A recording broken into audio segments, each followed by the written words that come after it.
Bonjour à tous et à toutes. Nous sommes heureux de vous voir en si grand nombre en cette journée d'économie appliquée 2015.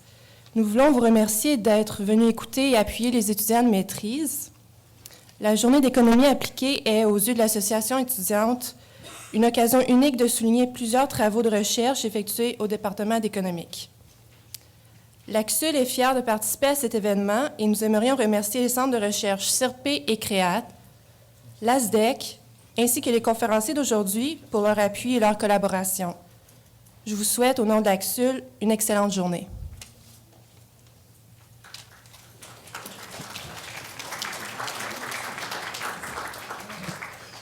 Bonjour tout le monde, je me présente, Sébastien Pagé, je vais co-animer avec Stéphanie. Je suis le représentant de l'Association des économistes du Québec, communément appelée l'ASDEC.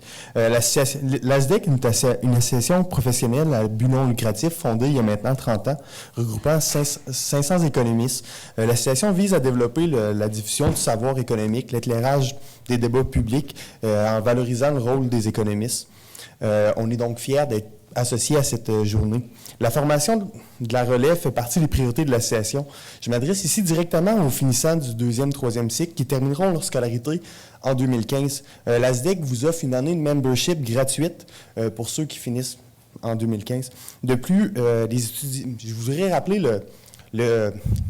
le package deal qu'on offre aux étudiants. Lorsqu'on est membre de l'association, pour 30 $, on a accès à l'ensemble des activités de la capitale nationale. Ce qui est quand même vraiment intéressant, il y a des politiques, des journées comme aujourd'hui ou des journées où il y a vraiment une présentation de la politique de la Banque monétaire ou Québec Mine. Donc, c'est vraiment un package deal qui est hyper intéressant pour les membres étudiants de l'association. La prochaine activité qui se tiendra, ça va être sur la commission d'examen de la fiscalité.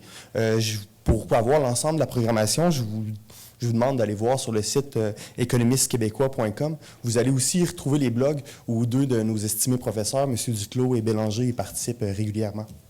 Merci.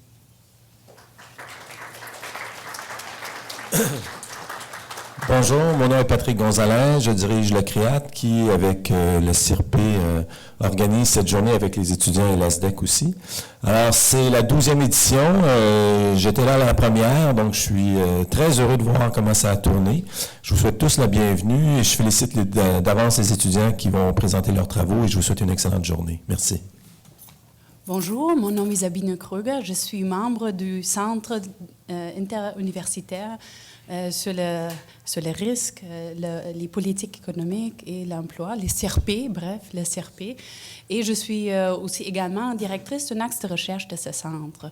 Charles Bellemare, le directeur du CIRP, ne peut pas être avec nous en ce moment. Il m'a demandé de vous parler un peu du CIRP. Malheureusement pour nous, heureusement pour ces étudiants, il donne un cours en ce moment. Et elle va nous rejoindre à 11h30 après son cours. Donc, je vais vous parler un peu du CIRP. Le CIRP, c'est un centre de recherche interuniversitaire regroupant l'UQAM, HEC à Montréal et l'Université Laval. À Laval, nous avons 15 membres réguliers. Nous sommes un centre de plusieurs facultés. Donc, le département d'économique à la faculté de sciences sociales et le département finance, assurance, immobilier de la faculté d'administration. Et les recherches ou les travaux de recherche, l'intérêt de recherche du CIRP, de nos membres, c'est très varié.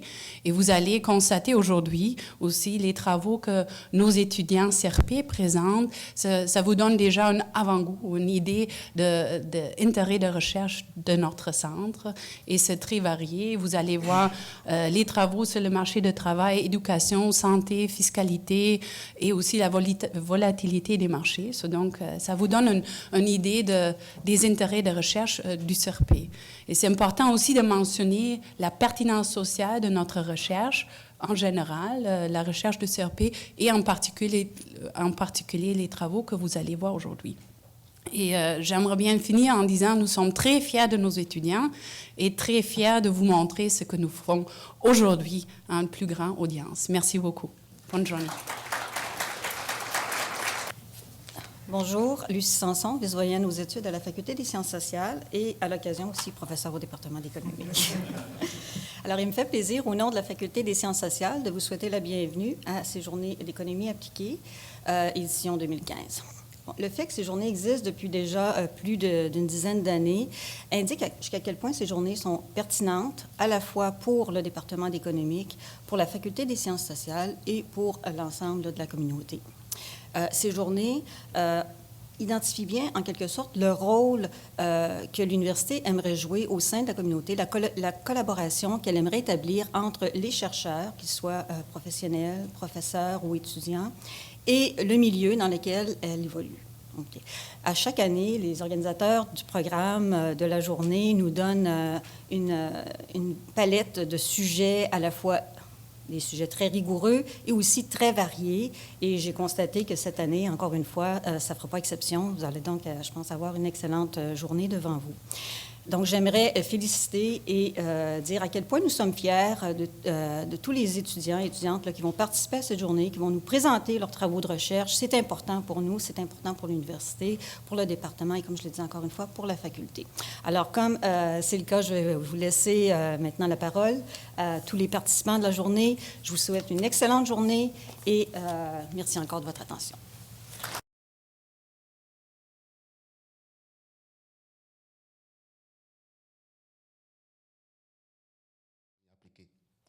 Merci une fois encore. Ce travail, je l'ai effectué en collaboration avec les professeurs Carlos Ordaz Criado et Guy Lacroix. En fait, nous avons travaillé sur les tests non paramétriques de spécification pour densité conditionnelle, une application au modèle choix discret. D'entrée de jeu, quand vous voyez ce thème, ça paraît compliqué, mais détrompez-vous, c'est simple, c'est aussi simple. Rappelez-vous que les économistes estiment des relations fonctionnelles sur les relations d'économie d'intérêt. Ici, je présente une forme fonctionnelle de fonction de production qui est de type CES, qui est fonction de stock de capital, de niveau de niveau de l'éducation et de la main-d'œuvre. Et aussi, vous rappelez-vous de cette fameuse droit de la demande qui est linéaire, qui est fonction du prix de la demande et du revenu de l'individu. Généralement, les tests statistiques rejettent ces modèles qui sont postulés par les économistes parce que ces modèles sont restrictifs. Mais dans cette circonstance, que faire alors? Trois questions se posent. Est-ce que les statistiques sont-ils performants pour identifier les modèles compatibles avec les données observées? Est-ce que les modèles économiques sont-ils erronés? Si c'est le cas, quelle alternative opter? Cette problématique se pose également lorsqu'on cherche à modéliser la satisfaction des individus vis-à-vis d'un choix.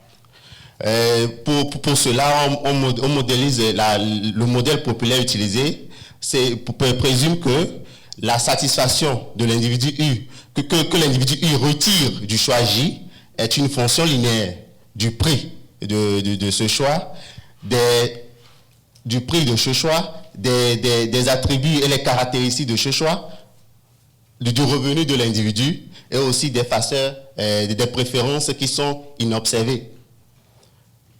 Remarquez que les économistes ne s'intéressent pas à l'estimation de cette relation, mais plutôt s'intéressent aux déterminants de la probabilité du choix J, de l'individu U pour le choix J, en fonction des facteurs explicatifs, que sont le prix, les caractéristiques ou les attributs du bien, le revenu de l'individu. Et cette probabilité est fonction de la distribution des erreurs. Mais comment spécifier cette distribution? Pour pouvoir le faire, il y a trois grandes approches. Il y a les approches paramétriques qui utilisent la méthode le maximum de vraisemblance de logique probable de McFadden. Cette méthode fait des restrictions sur la forme fonctionnelle de la distribution des erreurs. La deuxième catégorie regroupe les modèles comme la transformation de Fourier, les approches semi-paramétriques de Klein-Spedy, les modèles de Blevin, Kahn, Maximum Score de Maskin-Horowitz. Ces approches préservent l'additivité des facteurs explicatifs, mais relâchent l'hypothèse sur la forme fonctionnelle de la distribution des erreurs. La troisième catégorie, ce sont des modèles très flexibles qui sont issus d'un processus flexible de maximisation de préférence. Mais nous voyons que tous ces modèles, on peut se poser deux questions essentielles. Quelle approche qui estime le mieux les choix observés, conditionnement facteur observés dans les données? Mais que faire si tous les modèles, comme nous avons cités ici, sont rejetés? C'est alors qu'intervient ce travail. Dans mon travail, nous avons appliqué deux tests non paramétriques très récents et très performants et qui permettent d'identifier les modèles théoriques compatibles avec les choix observés. Ces statistiques sont proposées respectivement par Fan Lee 2006 et Lee Racine 2013.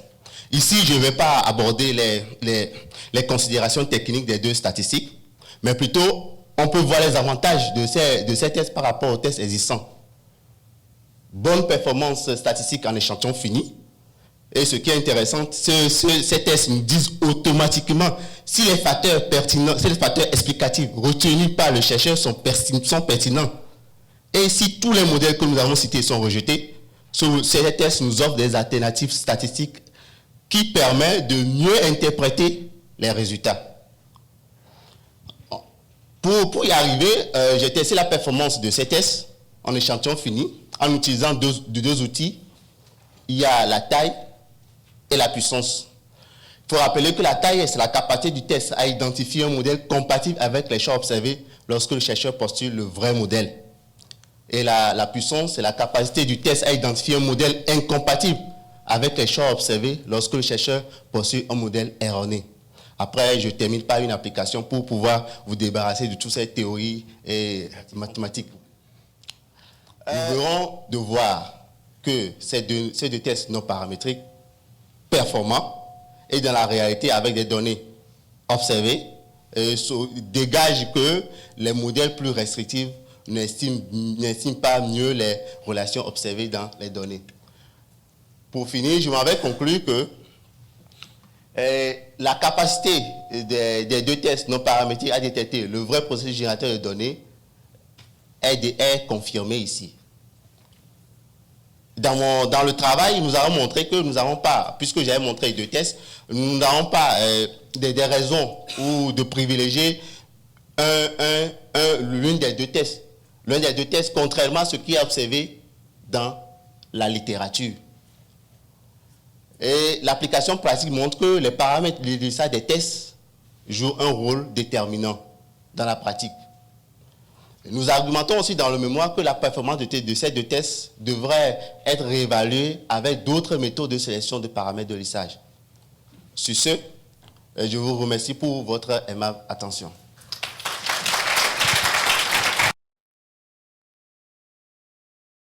La citation que je vous mets là, elle ne veut pas être alarmiste, elle veut juste être là pour souligner le fait, en fait, que la problématique de la résistance bactérienne et de la diminution d'efficacité des antibiotiques, c'est une problématique qui est adressée par toutes les grandes instances mondiales de la santé. C'est une problématique qui est assez grave, qui est assez sérieuse.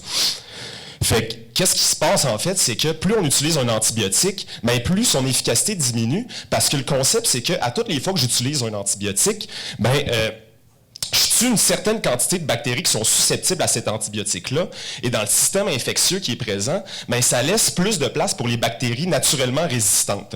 Fait qu'à toutes les fois que j'utilise mon antibiotique, je fais juste laisser plus de place à la résistance bactérienne, fait que mon antibiotique peut éventuellement ne plus servir à rien. Pour nous ancrer un petit peu dans la réalité, parce que vous allez voir que c'est très théorique, qu'est-ce que je fais. Ici, à gauche, vous voyez une certaine quantité de bactéries, puis à droite, vous avez la famille d'antibiotiques qui est associée au traitement de cette bactérie-là. Ce qu'il faut comprendre, c'est que, par exemple, pour guérir la bactérie E. coli, on utilise un des antibiotiques qui appartient à la classe d'antibiotiques de la 3e génération des céphalosporins fluoroquinolonins. Je ne suis pas bon avec les noms latins de même.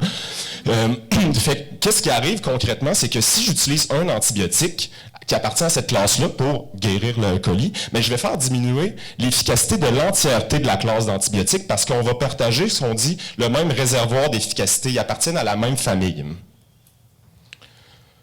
La problématique ici, c'est juste pour vous illustrer à quel point elle est sérieuse, puis qu'en termes de vie humaine, ça peut être assez grave. Il y a des gros coûts sociaux qui sont associés à ça.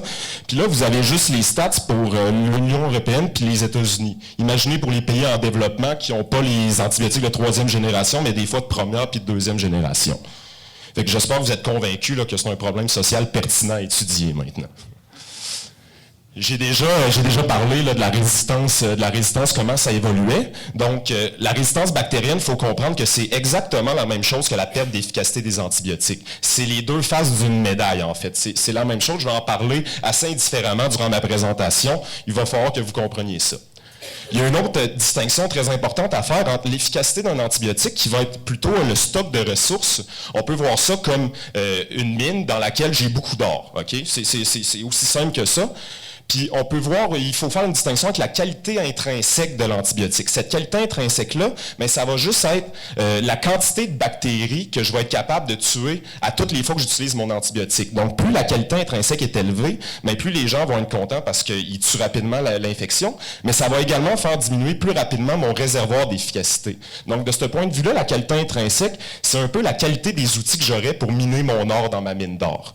Fait que la qualité totale, après ça, de l'antibiotique, ça va être le produit de l'efficacité puis de cette qualité intrinsèque-là. Je vous mets ici un modèle épidémiologique de base, celui à partir duquel j'ai travaillé. C'est juste pour vous illustrer les dynamiques de résistance bactérienne. Fait que qu'est-ce qu'on remarque, c'est qu'il y a une dynamique au niveau de la population des gens infectés. Au début, il y a une certaine proportion de gens qui sont pas malades, et là, ils ont une probabilité de tomber malade, puis une probabilité aussi d'être soit infecté par une bactérie qui va être susceptible à l'antibiotique qu'on a, ou d'être infecté par une bactérie qui est résistante. Ce qu'on remarque, c'est que si on a la chance, entre guillemets, d'être infecté par une bactérie susceptible, mais on va au moins pouvoir avoir la guérison naturelle, donc la probabilité de guérir naturelle qui est commune aux deux types d'infections, mais en plus, on va avoir une guérison accrue parce qu'on va pouvoir utiliser cet antibiotique-là. Fait que qu'est-ce qu'il faut comprendre en bout de ligne, c'est que l'efficacité de l'antibiotique, ça va être interprété ici comme une probabilité de guérison. Ça va être, dans le fond, le ratio entre le nombre de personnes qui sont infectées et susceptibles sur le nombre de personnes infectées totales. Plus ce ratio-là est élevé, ben plus on a de chances de guérir, puis plus l'efficacité est élevée. Fait que là, on a des épidémiologistes, on a des firmes pharmaceutiques qui travaillent là-dessus, des médecins. Qu'est-ce qu'un économiste peut bien apporter de plus à ce problème-là? Ben, finalement, la même chose que d'habitude. On regarde, les antibiotiques, c'est un produit, il y a une demande, il y a une offre pour ça. L'offre et la demande vont dépendre du surplus du consommateur, des coûts de production, du coût d'opportunité de détenir la ressource. Puis, finalement, aussi, on se rend compte que, comme je vous l'ai déjà dit, on peut modéliser le problème comme l'exploitation d'une ressource naturelle, exactement comme une mine si je considère que l'efficacité est non renouvelable, ou comme un lac plein de poissons si on considère que c'est renouvelable au contraire. Ça nous permet aussi d'analyser des structures de marché, de dire, là, maintenant, on assume qu'il y a de la concurrence sur ce marché-là ou qu'il y a un monopole. Ce qui va faire que finalement, le taux de traitement d'équilibre qu'on va trouver en tant qu'économiste, c'est pas un taux de traitement qui va dépendre d'un critère genre je veux minimiser le nombre de personnes malades ou maximiser l'efficacité. Économiquement, ça fait pas beaucoup de sens.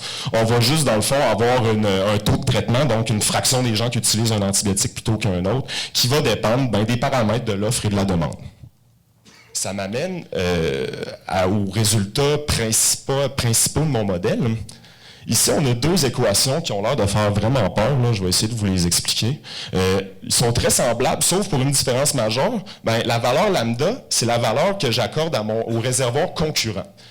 Cette valeur-là est négative parce que c'est une accumulation, dans le fond, des bénéfices que je perds à cause de ma concurrence. Donc, de mon point de vue, logiquement, ça, c'est négatif. Mais la deuxième équation, phi, là, ça, c'est le réservoir commun. C'est la valeur que j'accorde à mon réservoir que je partage avec la concurrence. Fait que ça, forcément, ça va être positif parce que c'est ça qui fait que je suis capable d'offrir un antibiotique de qualité. Mais, où c'est intéressant, c'est au niveau du facteur d'escompte. Maintenant, on ne va plus juste escompter par rapport à notre préférence pour le présent, il va y avoir un facteur supplémentaire qui va nous faire donner une préférence de faire des profits maintenant. Ça, c'est vraiment le résultat, en fait, de la connexion au niveau de la demande. C'est pas un résultat intuitif. Moi, j'étais comme un peu surpris là, quand je suis tombé dessus à la fin. Et comment je l'interprète, en fait, c'est que plus la qualité de l'antibiotique de mon concurrent va être élevée, bien plus lui, il va être porté à exploiter son réservoir d'antibiotiques, puis moins, en fait, il va avoir d'impact pour moi dans le futur. Mais là, il peut en avoir plus, il peut en avoir moins, parce que, finalement, qu'est-ce qui va déterminer si l'impact est négatif ou positif de ça? Bien, ça va être le fait que j'ai une connexion au niveau de l'offre ou que j'en ai pas. Dans le cas, je n'ai pas de connexion au niveau de l'offre, fait que c'est un avantage pour moi. La valeur de mon propre réservoir, je l'actualise comme juste à mon taux de préférence pour le présent, fait que je la valorise pleinement, si je peux dire ça. Mais la valeur que j'attribue au réservoir concurrent, elle, il faut que je l'actualise un peu plus, les bénéfices futurs, parce que dans le fond, eux autres, ils vont avoir exploité davantage leur réservoir, puis ils vont avoir moins d'impact sur la qualité de mon antibiotique, sur la demande, en fait, de mon antibiotique dans le futur. Donc, ça me met à accorder moins de valeur à mes concurrents, puis finalement, ça me coûte moins cher d'exploiter ma ressource que si je n'actualisais seulement qu'avec ma préférence pour le présent. Mais là, dans le cas B, ça, c'est un défaut, ce facteur d'escompte-là, parce que, là, j'ai une connexion au niveau de l'offre. Puis ce que ça va créer, ça va être que je vais être obligé, à cause de cette connexion au niveau de l'offre, d'actualiser davantage des bénéfices qui sont positifs pour moi. Fait que c'est vraiment, ça va être le gros désavantage entre le cas A et le cas B, c'est que je ne vais pas valoriser pleinement mon réservoir dans le cas B, alors que dans le cas A, mon réservoir auquel j'ai accès, je vais le valoriser pleinement. C'est le résultat principal de mon modèle, puis c'est ça qui me permet de dire que maintenant, on comprend mieux comment une firme pharmaceutique qui produit des antibiotiques va maximiser ses profits. Puis on a aussi possibilité de développer peut-être plus une intuition sur comment le choix va se faire avant qu'on ait pris la décision de recherche et développement. Parce que dans le fond, on a vu qu'il y avait un pas pire avantage à avoir notre réservoir plutôt que partager un réservoir avec des concurrents. Mais ça implique juste que si c'est pas ça qui se passe en ce moment, si les gens ne prennent pas la décision de développer la classe, mais c'est que les coûts d'innovation doivent être vraiment très importants. Ils doivent dépasser, en fait, l'avantage que j'ai d'avoir mon propre réservoir. Fait que la recherche future, ça serait intéressant de développer le même modèle, mais ex ante, c'est-à-dire avant d'avoir pris la décision, tout en tenant compte du coût d'innovation. Donc, voilà. Des questions?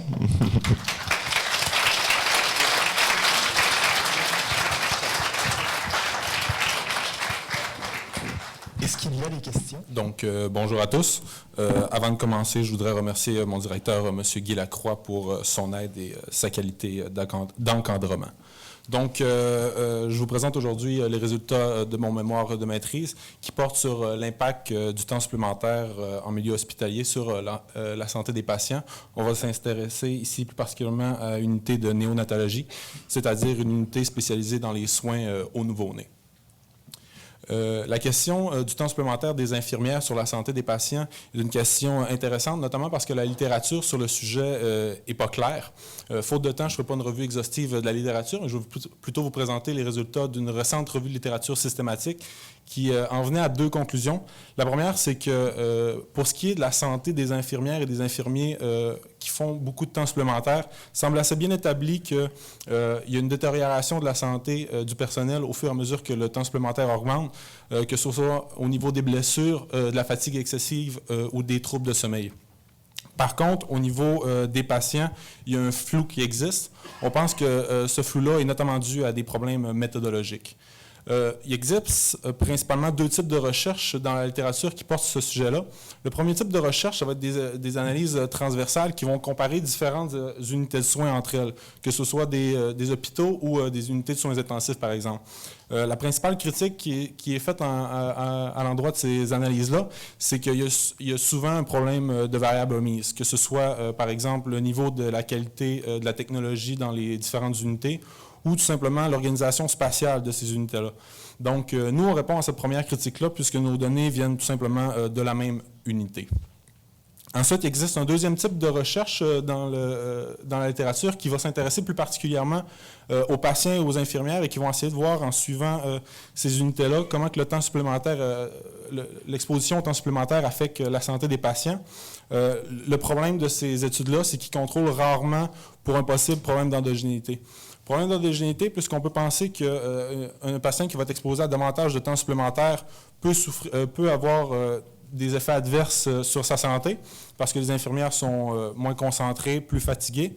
Mais inversement, un patient qui est plus malade va nécessiter plus de soins, donc est plus prompt à être exposé à du temps supplémentaire. Donc, il y a une espèce de phénomène de causalité inverse ici qui est difficile, qui permet difficilement de dégager l'effet causal. Donc, nous, on va répondre à cette critique-là par la méthode des variables instrumentales. Nos données proviennent de l'unité néonatologique du Centre hospitalier de l'Université Laval. Elle couvre une période de 5 ans, soit du 1er avril 2008 au 31 mars 2013. On a la totalité des enfants qui ont été admis dans l'unité sur cette période-là, soit 7430 nouveau-nés. On a de l'information sur ces nouveau-nés-là, comme l'âge gestationnel ou le poids à la naissance. On a aussi de l'information sur l'état de l'unité de façon quotidienne, que ce soit le nombre de lits occupés dans l'unité ou le nombre de nouveau-nés qui sont admis à chaque jour dans l'unité. Enfin, via l'administration du CHUL, on a accès à de l'information sur le personnel, que ce soit, par exemple, le nombre d'infirmières qui travaillent dans l'unité chaque jour ou aussi la variable qui nous intéresse, le temps supplémentaire qui est effectué à chaque jour. C'est aussi via les données de l'administration qu'on va trouver nos variables instrumentales qui vont être les heures payées non travaillées. Je reviens sur nos variables instrumentales dans un instant. Mais avant, je veux juste revoir rapidement c'est quoi le problème d'endogénéité et la méthode des variables instrumentales. Le problème d'endogénéité, c'est très simple. En fait, dans une régression standard, comme ici une régression linéaire de x fonction de y fonction de x et d'un paramètre d'un terme d'erreur, le problème d'endogénéité survient quand le terme d'erreur est corrélé à une des variables explicatives. Donc, l'hypothèse d'exogénéité du terme d'erreur est violée. La méthode des variables instrumentales, en fait, ce qu'elle permet de faire, c'est de trouver une variable z, ici, qui dans notre cas vont être les heures payées non travaillées, qui va être d'une part corrélée à la variable problématique, donc pour nous le temps supplémentaire, mais qui ne sera pas corrélée au terme d'erreur.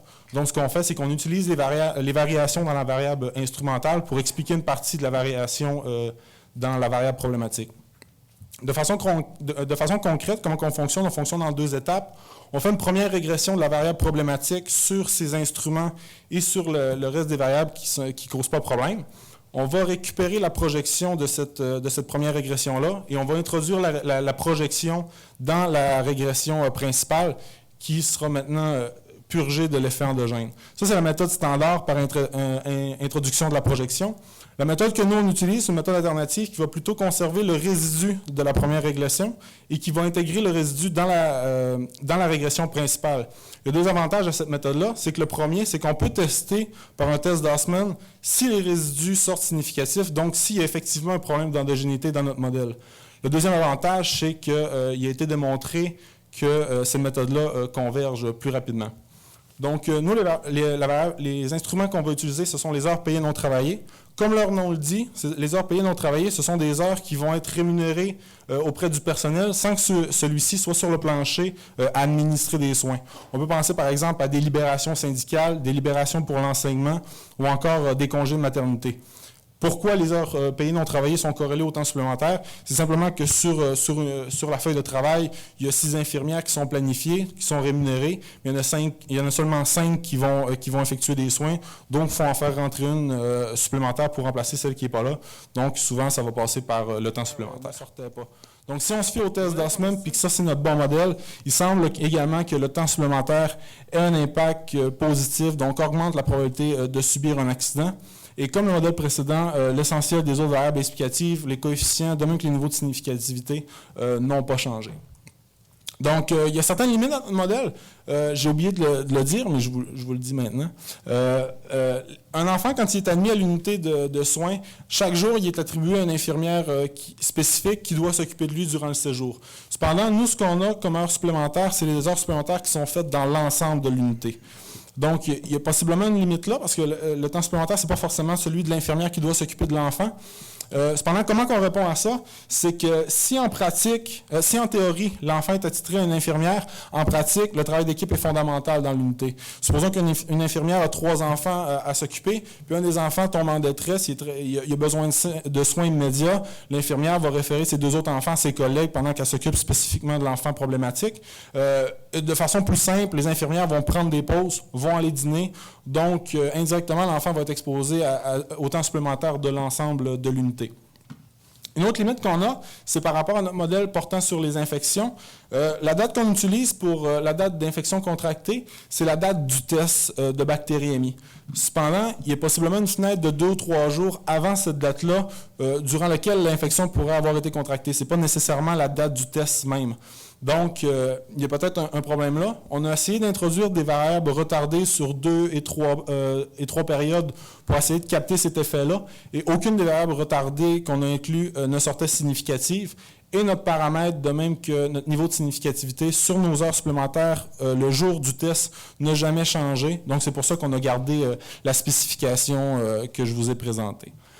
Donc, en conclusion, on trouve un effet significatif et positif du temps supplémentaire sur la probabilité de contracter une infection par la spécification via les variables instrumentales. Si on se fie au test d'Osman, la spécification sans les variables instrumentales est la meilleure pour les accidents. Et on trouve également un effet positif et significatif sur la probabilité de contracter un accident pour le temps supplémentaire. Et peu importe le modèle, on ne semble pas trouver d'effet sur la probabilité de décéder. Donc, je vous remercie.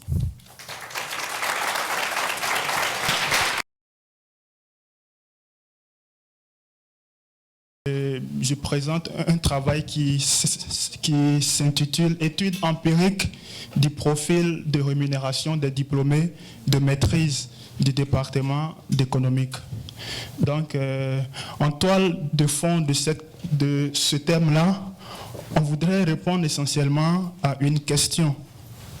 Donc, la question que l'on se pose, c'est de savoir si le passage du baccalauréat à la maîtrise est un investissement qui peut s'avérer rentable. Donc, pour pouvoir répondre à cette interrogation-là, notre analyse se base sur la théorie du capital humain. Et si l'on se concentre un peu sur ce graphique-là, on se rend compte que si l'individu accroît son niveau d'éducation, cela contribue à l'accroissement de son capital humain. Et cela va se répercuter sur sa productivité et donc sur sa rémunération liée au travail. Donc, quand on se base sur ce graphique-là qui se base un peu sur le modèle de Münzer et de Becker, on se rend compte que le passage du baccalauréat à la maîtrise aura un effet sur le salaire de l'individu. Cependant, ce passage-là ne se fait pas sans coût. Ce passage-là ne se fait pas sans coût. Donc, pour pouvoir illustrer ça, on se base sur un individu représentatif, un peu comme un individu moyen qui finit son baccalauréat à l'âge de 22 ans, par exemple.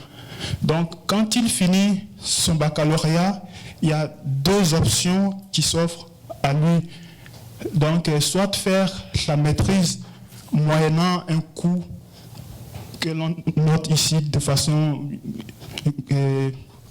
que l'on note C ici, et faire sa maîtrise en 2 ans et ensuite entrer sur le marché du travail dans l'espoir du revenu MI qui sera son revenu de travail lié du moins au cours de l'année I. Et l'autre option, c'est de partir directement sur le marché du travail et avoir un salaire que l'on note BI ici et continuer. Donc on se rend compte ici que pendant que celui-là fait sa maîtrise, l'autre est déjà sur le marché du travail et gagne un salaire BI alors que celui-là supporte un coût, du moins ce qu'on appelle ici son coût d'opportunité. Donc c'est le coût d'opportunité ici de faire sa maîtrise.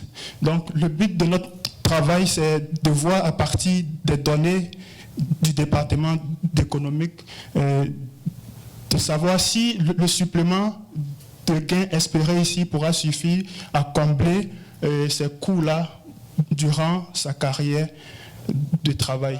Donc, on se rend compte que par rapport aux diplômés du baccalauréat, un diplômé de maîtrise a un revenu supérieur d'environ 18%.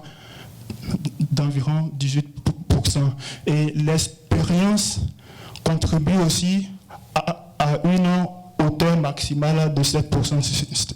Ça veut dire quoi que pour l'expérience égale à 0, puisqu'il y a un terme ici quadratique, donc pour l'expérience est égale à 0, on a un taux max de 7% qui diminue au fur et à mesure qu'il avance.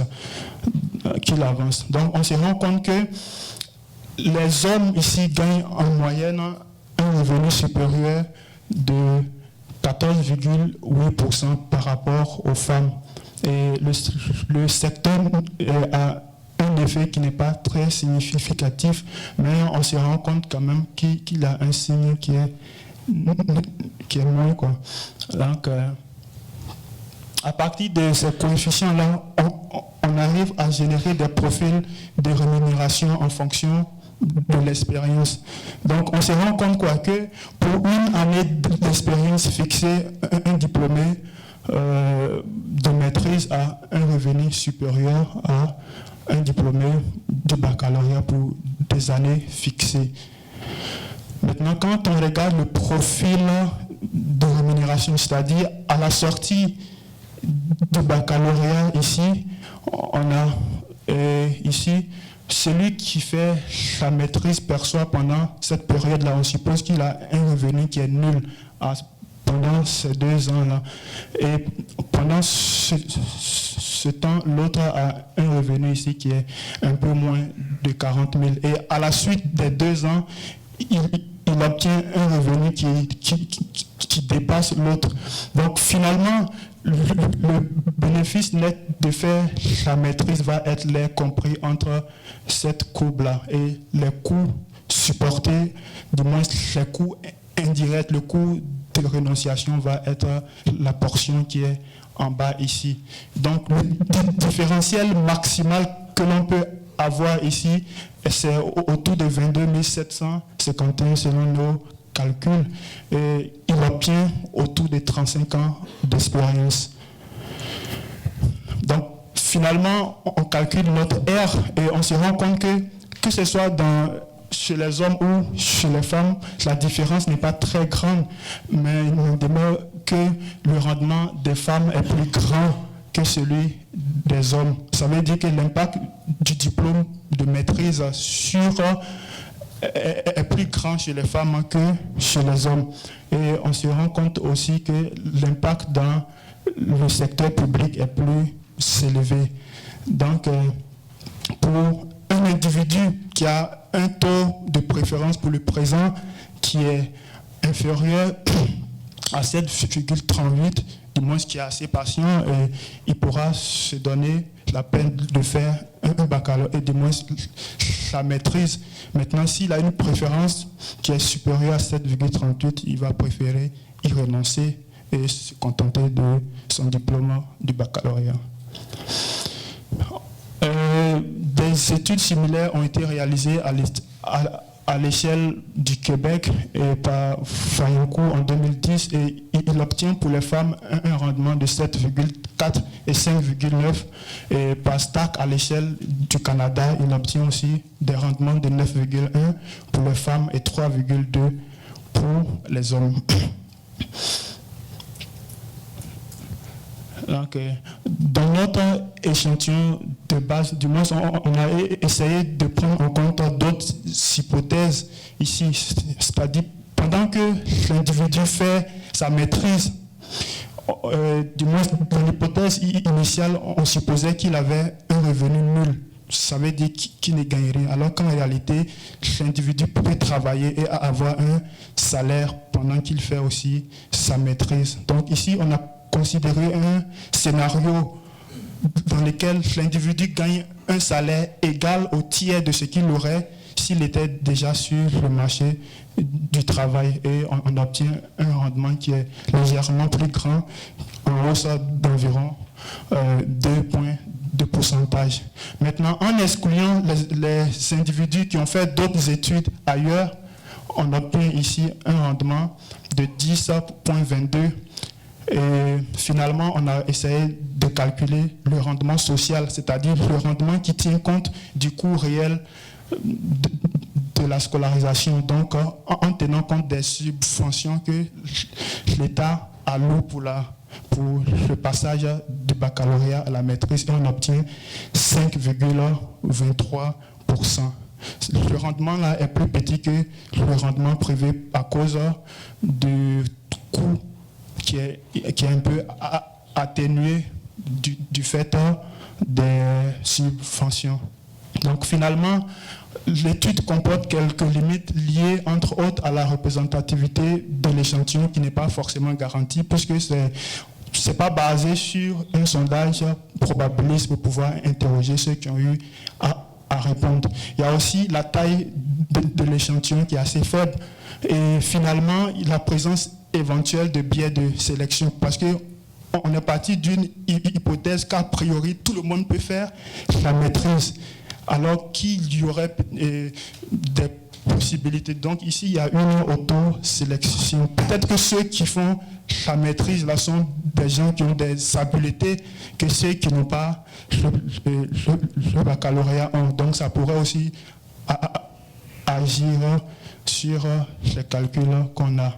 Donc finalement, à la question de savoir si faire la maîtrise en économique est un investissement rentable, je pense que chacun peut y répondre en fonction de ses préférences. Mais quand on regarde des taux qui prévalent sur le marché, on a rarement des taux qui atteignent quand même 7%. Donc je pense que ça vaut la peine d'essayer. Merci pour votre attention. Bonjour à tous, mon nom est Mardoché Mokengoy et mon mémoire de maîtrise porte sur la transmission de volatilité entre le prix du pétrole, le taux de change et l'indice boursier au Canada et aux États-Unis. Ma présentation va s'articuler autour de 5 sections suivantes. Dans l'introduction, je vais présenter la problématique, l'intérêt du sujet et les objectifs des recherches. Ensuite, je présente quelques articles relatifs à mon sujet qu'on retrouve dans la littérature. Et dans la troisième section, il va s'agir de présenter la fréquence, l'étendue et les statistiques descriptives de mes données. Et je vais également présenter le modèle économétrique qui a été retenu pour faire mes estimations. Et enfin, je vais présenter les résultats et la conclusion. Alors, la volatilité est un concept qui intéresse les économistes parce qu'elle constitue la mesure de l'incertitude. L'étudier permet de mieux comprendre l'incertitude et par conséquent de mieux la gérer.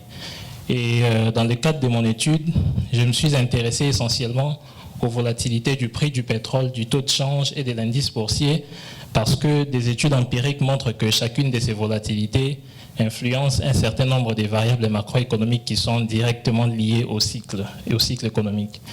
Ces études nous montrent par exemple qu'une hausse des volatilités du prix du pétrole, du taux de change et de l'indice boursier conduisent respectivement à la baisse de la production industrielle, des exportations et de la consommation. Une autre raison pour laquelle je me suis intéressé aux volatilités du prix du pétrole, du taux de change et de l'indice boursier, c'est qu'il existe un lien étroit entre ces volatilités et les événements économiques ou politiques importants. Alors pour illustrer cela, j'utilise un graphique tiré d'un des articles que je vais présenter dans la littérature, dans la revue de la littérature. Et ce graphique nous montre comment les indices de volatilité du prix du pétrole, du prix de l'or, de l'indice boursier Standard & Poor's des États-Unis et du taux de change euro-dollar ont évolué durant la période 2008-2012. On peut s'apercevoir qu'il y a 4 pics qui ressortent et sur chacun de ces pics, il y a forcément un événement économique ou politique important. Le premier pic a lieu entre août et novembre 2008 et il correspond à la période où il y a eu déclenchement de la crise financière avec la faillite de Lehman Brothers. Le deuxième pic a lieu entre avril et juillet 2010 et il correspond à la période où il y a eu une grande aversion au risque de la part des investisseurs suite au fait que la relance économique qui avait été réalisée était beaucoup moins importante que celle qui a été prévue. Le troisième pic se retrouve entre janvier et avril 2011 et il correspond à la période où il y a eu la guerre en Libye. Durant cette période, les investisseurs ont manifesté beaucoup d'inquiétudes pour une éventuelle pénurie d'offres de pétrole. C'est ainsi qu'il y a eu hausse de l'incertitude du prix du pétrole notamment. Et enfin, le dernier pic a lieu entre juillet et septembre 2011 et il correspond à la période où il y a eu risque des défauts des dettes européennes et américaines. On voit donc qu'à chaque fois qu'il y a des fortes hausses dans les indices de volatilité, il y a forcément un événement économique ou politique qui intervient. Alors, les objectifs de mon étude, c'est de vérifier si l'incertitude ou le risque se transmet entre ces 3 marchés, c'est-à-dire les marchés du pétrole, le marché boursier et le marché des changes. De manière spécifique, je vais donc vérifier l'existence des transmissions de volatilité. Ensuite, je ressors la direction des transmissions si effectivement il y a transmission de volatilité. Et enfin, je vérifie s'il s'agit d'une relation stable ou qui varie dans le temps. L'intérêt de réaliser cette étude, c'est que les résultats peuvent s'avérer utiles pour les décideurs économiques publics et privés. Les décideurs économiques publics peuvent utiliser nos résultats pour mettre en place des mesures anticipatives de politique économique. S'il s'avère par exemple qu'il y a transmission de volatilité, ils peuvent prévoir la réaction des 2 autres variables à la suite d'un choc sur la volatilité de la variable qu'on va considérer comme motrice. Et en fonction de la réaction attendue de ces 2 autres variables, ils peuvent donc mettre en place des mesures nécessaires pour faire face au choc prévu. Les décideurs économiques privés peuvent utiliser nos résultats pour mieux comprendre les volatilités de ces 3 marchés et donc mieux gérer leur portefeuille. Ils peuvent voir comment les volatilités de ces 3 marchés interagissent entre elles. L'intérêt d'analyser ces 3 volatilités simultanément, c'est qu'il serait intéressant pour les agents économiques qui sont impliqués sur les 3 marchés simultanément de connaître la séquence de propagation de la volatilité. C'est-à-dire que quel est le marché qui est affecté en premier lieu s'il y a transmission, en second lieu et ainsi de suite. L'estimation du modèle économétrique pour le Canada et pour les États-Unis a conduit au résultat suivant. Pour le Canada, on peut s'apercevoir qu'à l'exception des coefficients C1,2 carré et C1,3 carré, tous nos paramètres, tous nos coefficients sont significatifs au seuil des 1%. Et pour les États-Unis, il n'y a que les coefficients C2,1 carré et C2,3 carré qui sont significatifs. Toutefois, pour les États-Unis, la condition de la stationnarité de la covariance n'a pas été respectée. C'est une condition qui stipule que la somme des coefficients du modèle estimé doit être inférieure à l'unité. C'est pour garantir la positivité de la variance non conditionnelle.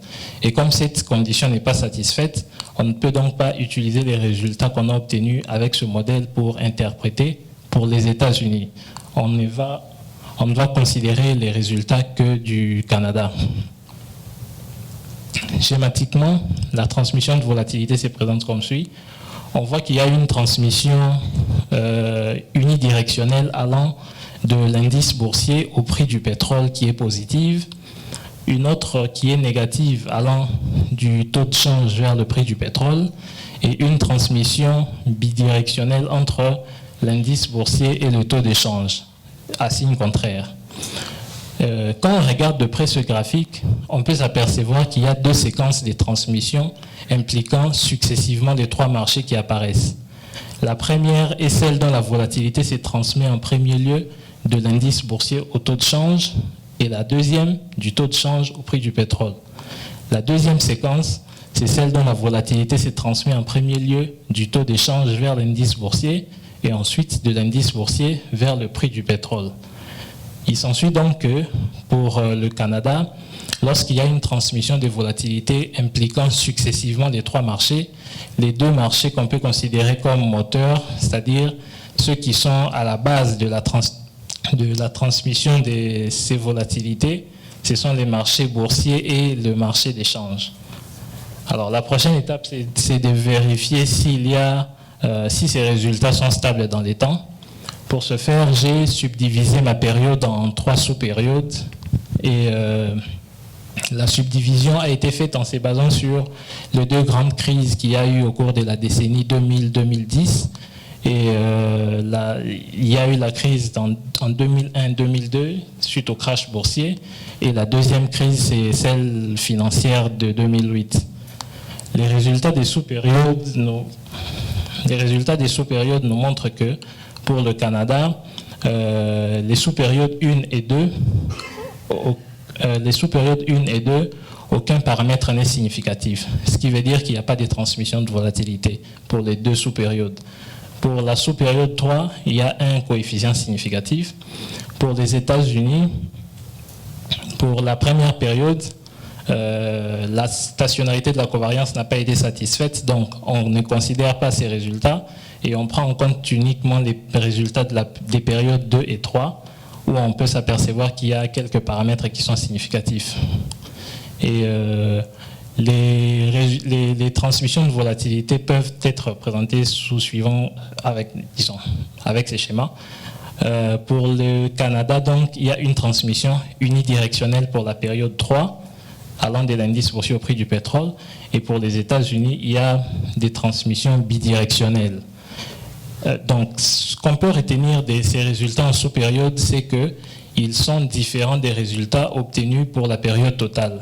Ce qui veut dire, en d'autres termes, que les relations des transmissions de volatilité ne sont pas stables dans les temps, aussi bien pour le Canada que pour les États-Unis. Alors, en conclusion, donc, mon étude avait pour objectif de vérifier s'il y a une transmission de volatilité entre 3 marchés, les marchés d'échange, le marché du pétrole et les marchés boursiers au Canada et aux États-Unis. Le modèle estimé nous a montré que pour le Canada, il y a une transmission de volatilité et que cette transmission n'est pas stable dans les temps.